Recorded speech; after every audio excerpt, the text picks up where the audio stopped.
All right. What is going on, everybody? Welcome back to another Serious Angler podcast, proudly powered by our friends over at X2 Power.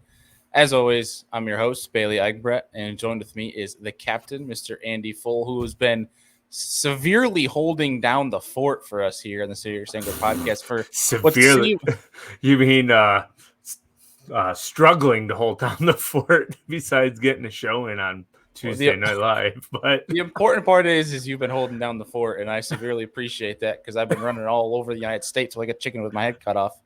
hey, It is like we were just talking offline, guys. Like it is that not only is it like peak tournament season, but it's like this is the busiest time of year for my full time job.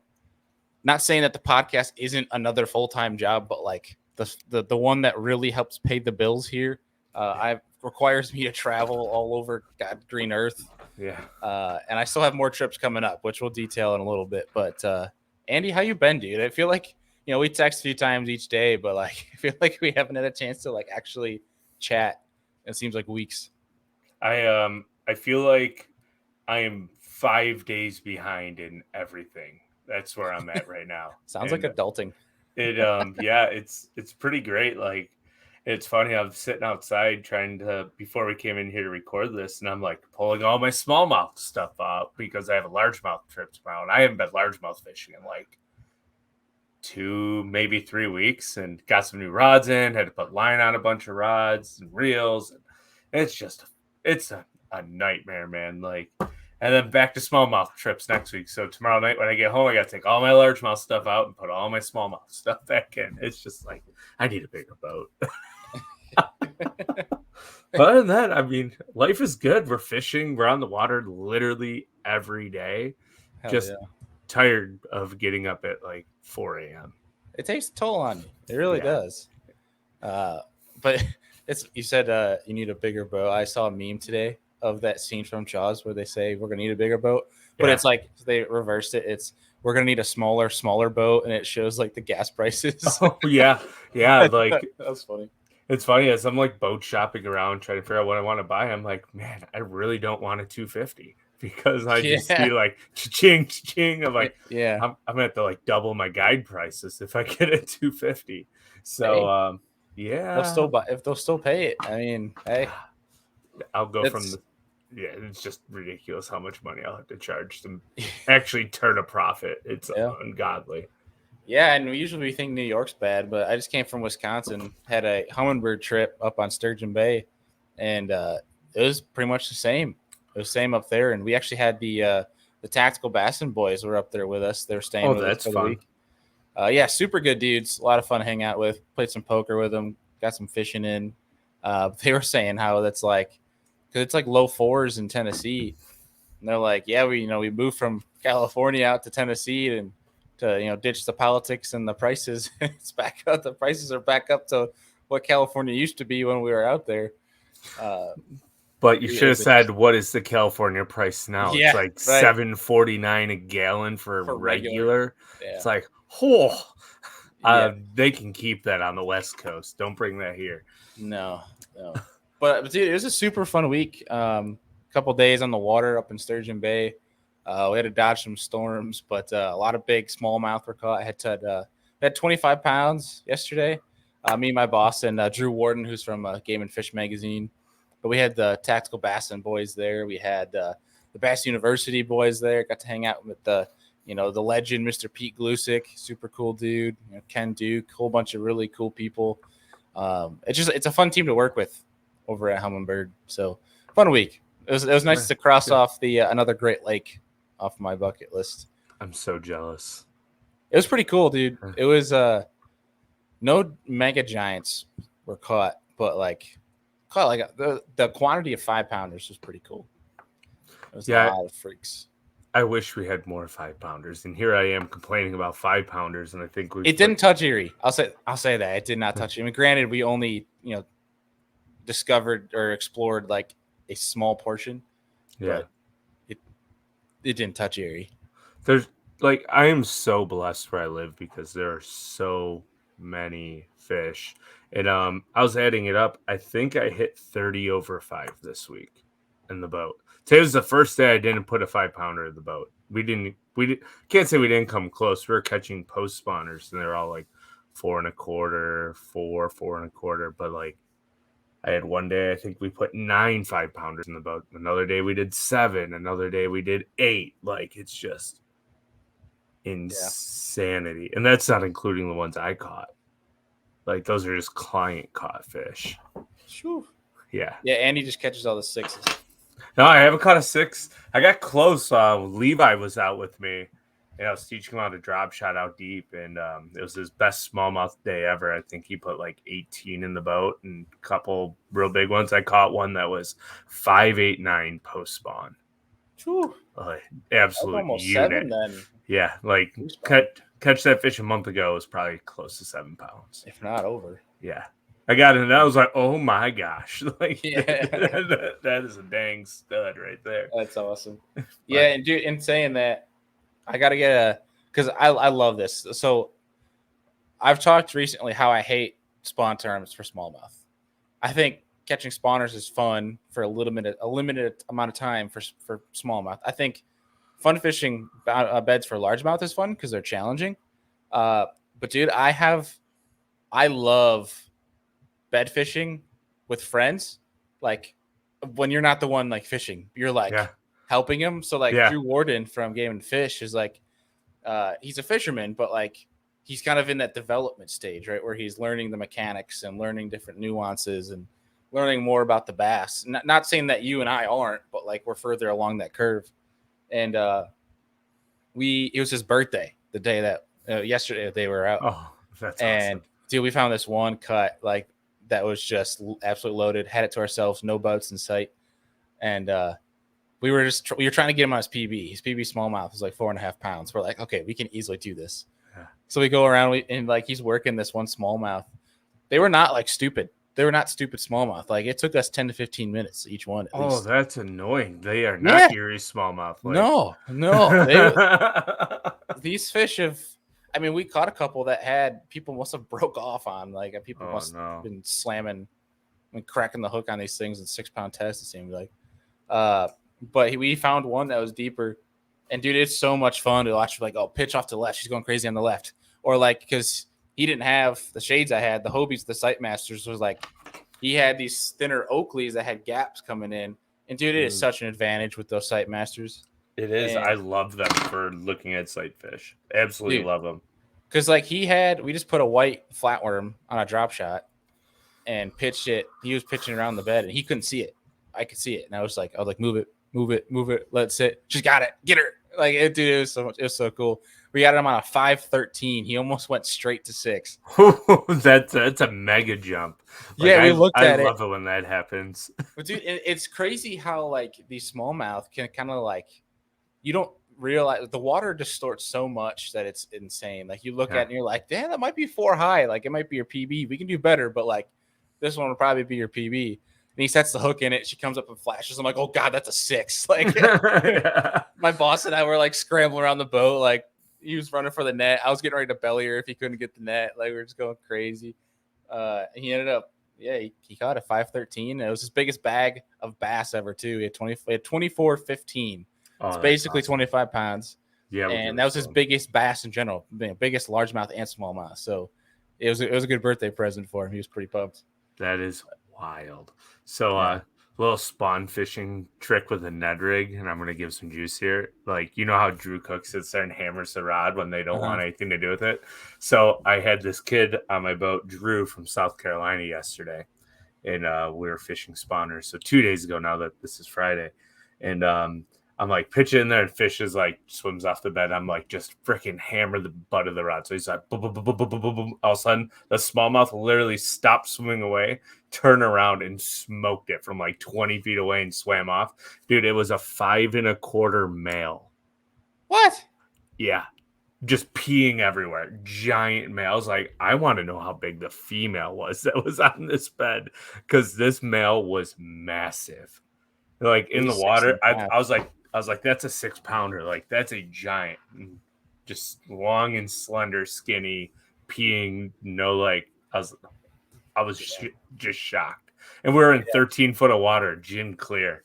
with with current coming over it, and I'm like, oh, boulder. I'm like, oh, there's the bed, and I just seen this big black missile, and I'm like, that's a giant. And I'm like, throw it in there. He throws it in, and the fish just casually starts swimming away. I'm like, oh, he's not licked. I'm just like, try it. Just start jamming the rod.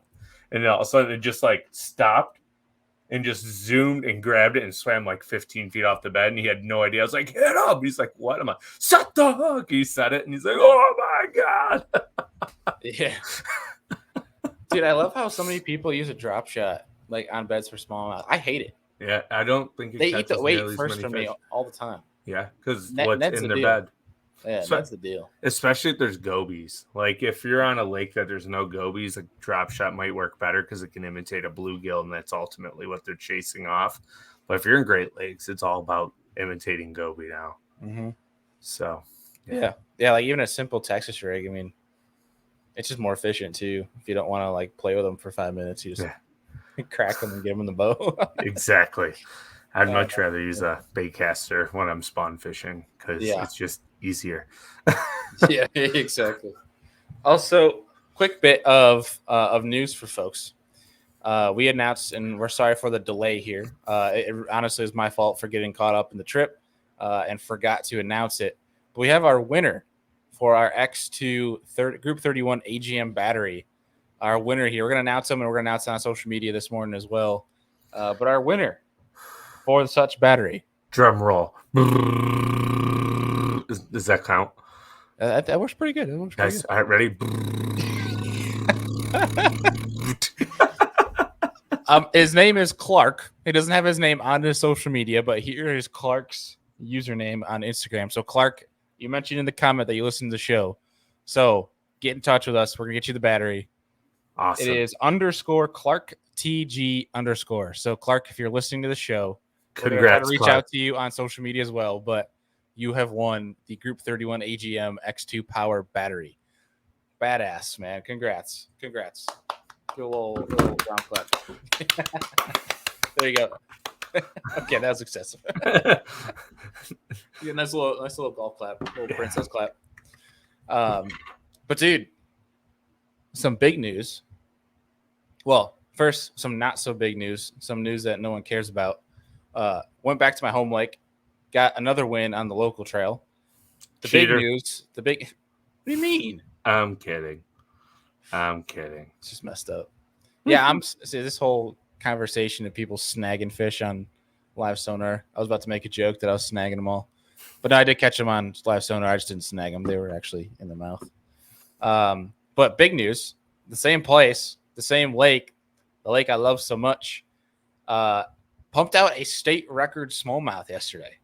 Pending, but it didn't blow the doors off. DEC was there. It was there for it. SB officially registered with the state of New York, but it's unofficially the pending New York State record of a giant post-spawn smallmouth from the pictures. Like that thing was post-spawn. I'm almost certain.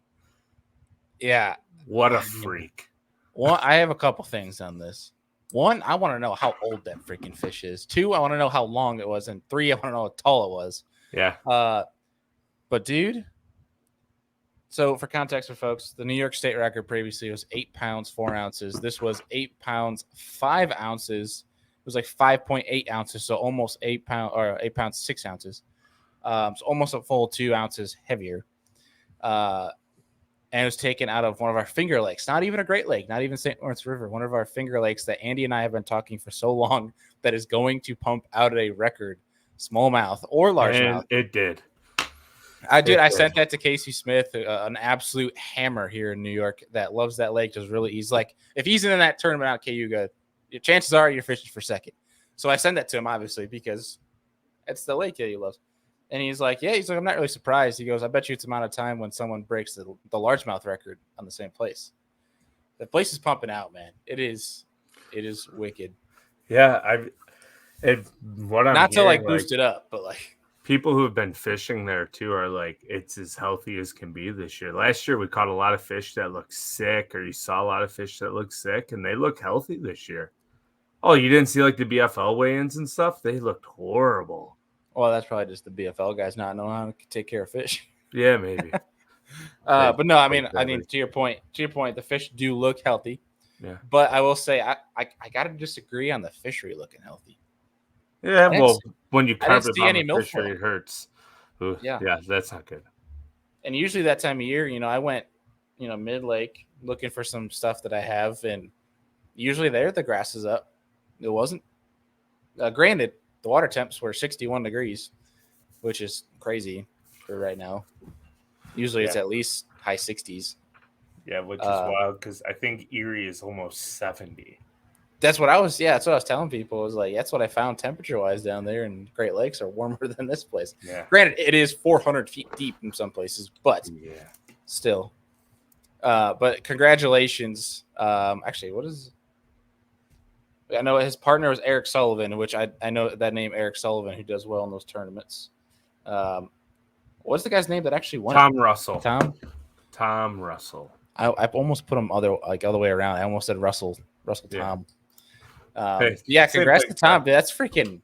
That record was what, 1995, tied 2016, something like that. Yeah, it was tied 2006. It's been tied twice. The 8.4. Once was on the St. Lawrence, I believe, in a Fed tournament in like summertime, and then the other time was caught by Jim Hanley here in Buffalo on a guide trip. One of his clients caught it on Memorial Day weekend, like 5 years ago. Damn. Yeah. 5 years ago. Were they using live bait? I'm not sure. Does the record count if it's live bait? Yes, because technically on Lake Erie, we have a trophy season that is 20 inches or bigger. So as long as that fish is over 20 inches, it can be weighed in for a potential state record because we can use live bait during trophy season to target trophy smallmouth. Which is, I think, yeah. You know how the world record, it has to be beaten by 2 ounces in order to count? Mm-hmm. Does that apply to the state? Or is it a record? I think if it's like a 1/10 of an ounce, it's gonna break the state record. But that's a Ken Duke question. Great Ken Duke question. I'm gonna message Ken Duke.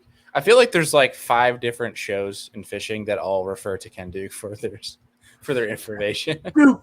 Duke me. Duke me? Is that what you just said? I did say Duke me. Oh my god. Oh my god.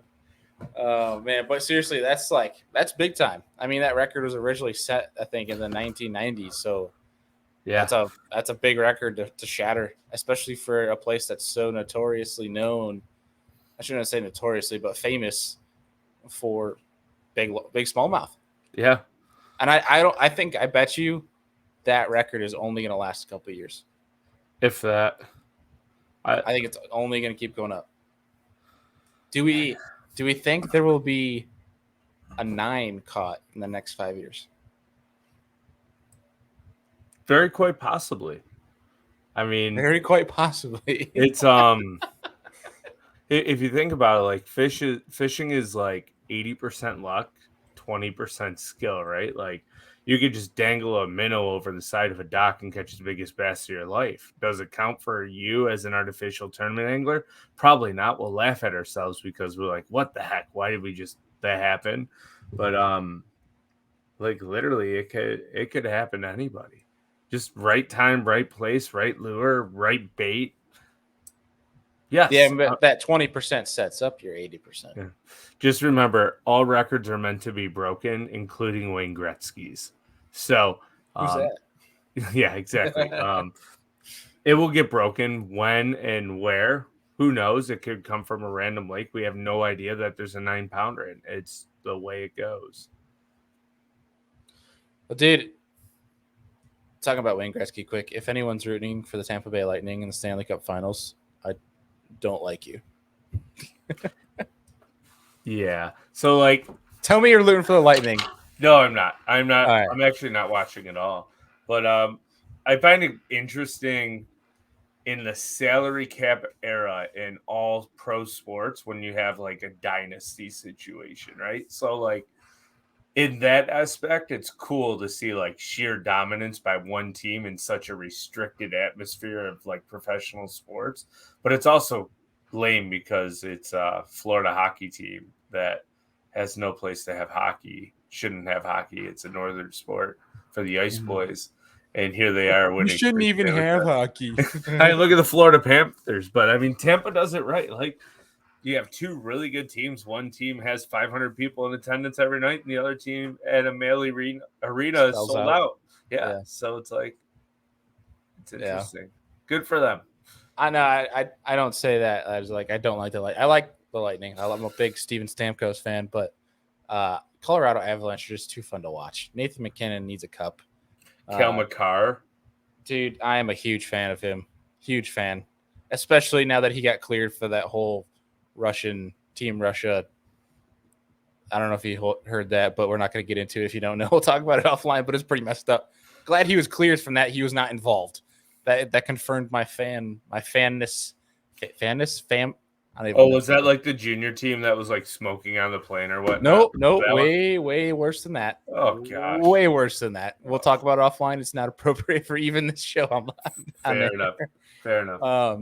But either way, yeah. If people are curious, just look it up. You'll understand why I don't want to get into it. Really bad situation, but glad he was cleared and he's innocent. So, either way, I want the Avalanche to win. Hockey aside, because this is a fishing podcast, we'll not continue with hockey. Andy, what do you have coming? Well, actually, going quick back to that state record, we are looking to try to get Tom and Eric on the show here soon to talk about the state record, as well as to get more information on like specs on this fish, like how long was it, how tall was it, how wide, try to get. I know what it was caught on. It was caught on a Berkeley Max Scent flat-nosed minnow. Yes, it was. That's right. That's right. So, I know because they're already making me write a story on it. Nice. So yeah, we're gonna try to get them on the show because I think that'd be pretty cool to talk about. But Andy, what is coming up for you? And obviously, folks, real quick, we are not gonna have a crazy long show today. So it's Andy and I are absolutely whooped, but we thought we wanted to connect, one, to talk, but two, catch up with you guys and keep the show rolling here. And moving forward, I do have more trips coming up that are going to require for me to step away or Andy to step away. And we appreciate everybody that consistently stays listening and supporting the show. Yeah. Thank you. But no, what's coming up? Got a guide trip today as you guys are listening to this. John is up, Drunkwood, and we are having a grand old time. We're going largemouth fishing tomorrow because Lake Erie's going to have just massive waves on. Well, today. And then unfortunately, I have an odd suspicion that I'm probably going to have to cancel my guide trip Saturday and move it to Sunday, maybe. That's a different topic for a different time. And then looks like I have guide trips Monday, Tuesday, Friday, Saturday next week. So, staying busy. 4 guide trips a week it's pretty good. We'll take it. Heck yeah, dude. Also, I think the Cast Boys are coming to Buffalo either Wednesday or Thursday next week to do some filming. So that'll be a good time too. Heck yeah. That'll be sweet. I wish I could be around. I have to fly out to Lanier next week for another event. Jealous. Don't think I get to fish, so don't get too jealous. I don't know if you want to be on Lanier this time of year, to be honest. I don't know if I want to be on Erie this Saturday. No. Like Lanier, I've heard like some stories about that lake, and it's spooky. In terms of like the pleasure boaters? Pleasure boaters, like people like randomly just like dying while they're on that lake and stuff. Like it's like yikes. Yeah, it's monster spotter bass, man. You can't be too safe around them. They're gonna eat you. Yeah. No, it's we just have a quick trip for Humbird, Makota. It's like 3 days. Like I think I fly out Wednesday, come back Friday, and then basically I'm gonna fly back Friday. Sunday, I have to drive up to Lake Champlain for. Excuse me while I yawn. How rude of me. Drive up to Champlain for an Abu Garcia event for a week, but I'm debating that Saturday or even Friday night. I don't even know yet. My fiance is gonna probably break up with me about driving to Oneida to fish a kayak tournament. and then driving the rest of the way to Champlain that night. I don't know yet, You but should start taking her with you. I wish I could. I don't know if I'm at that stage of my work yet where I'm allowed to bring her along, but plus she has school, so maybe in a year when she's out. But either way, a week on Champlain too. I can't complain with that. So looking forward to it because right after that, turn around and it's ICAST, and then ICAST is busy.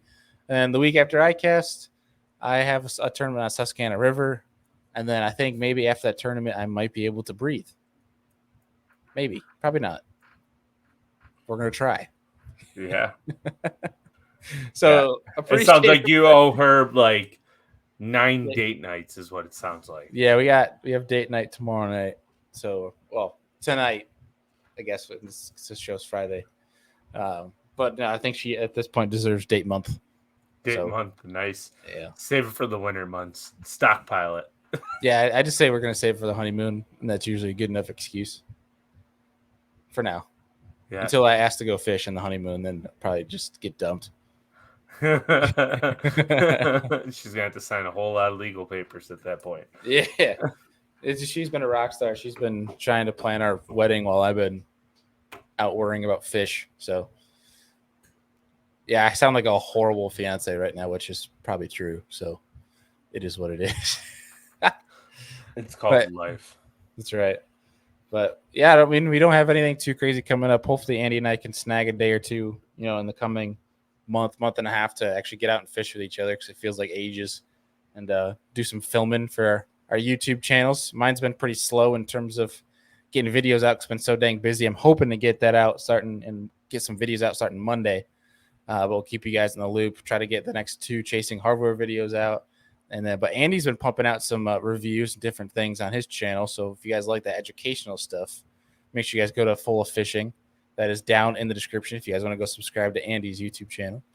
Anything upcoming for that, Andy, that the folks can look out for? Yeah, I'm still debating on what day I want to launch. It's Saturday or Mondays. I think I'll probably do it Saturday. I might edit it up and throw it up there Monday. I didn't for Saturday, but there is a bait review coming this weekend. It is a frog, a topwater frog. Ooh, I think I can guess, but I won't spoil it. Yes, go ahead. Don't spoil it, please. Thanks. Oh, don't spoil it. I was about to say it. You said go ahead, and I was about to say it, and then you're like, don't spoil it. Okay. It's a Spro bronzai. No. Yeah. It's a tech bait frog.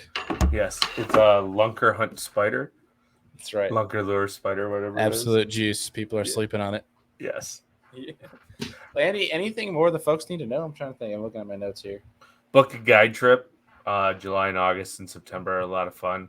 Very limited openings at this point. I do want to fish some tournaments this summer, so I have the itch bad. I'm always signed up for 2 at the moment, so it's gonna be tough not to fish them. Like part of me was like, I unfortunately end up canceling my guide trip for Saturday. I'm like, man, I should fish a tournament somewhere. But I'm like, man, I'm gonna be by myself. Hey, depending on where it is, I'll try to hop in. So, yeah, I haven't thought about it yet, but it is a possibility. Cool. I guess one last piece of news for folks moving forward is look forward to this episode is I think 293, 294. No, 294. Yeah, I think it's 294. Episode 300 coming up. We're gonna do a huge giveaway on our social media. So if you're not already following Serious Angler on Instagram, Facebook, TikTok, all that jazz, make sure you guys do so because we're gonna have all of our partners getting in on this one. So be giving back to you guys, giving away some pretty sick stuff. And then episode 300, if you're a fan of the show and you want to come on for 5-10 minutes to chat about a topic or ask a question, or you just want to come on and maybe just chat fishing with us and have a beer or two for 5-10 minutes, shoot us an email, reach out over social, put it in the comments, whatever. We'd love to have you guys join that live stream when we have all of our friends on, some pros, some people that have been friends of the show, and get you guys on there, and it'll be a lot of fun. So hope to see you guys there. Andy, anything else? Oh, for right now, not a whole lot. And I look forward to seeing you guys on Tuesday Night Live. That's right. All right, folks. We appreciate y'all. See you guys next week.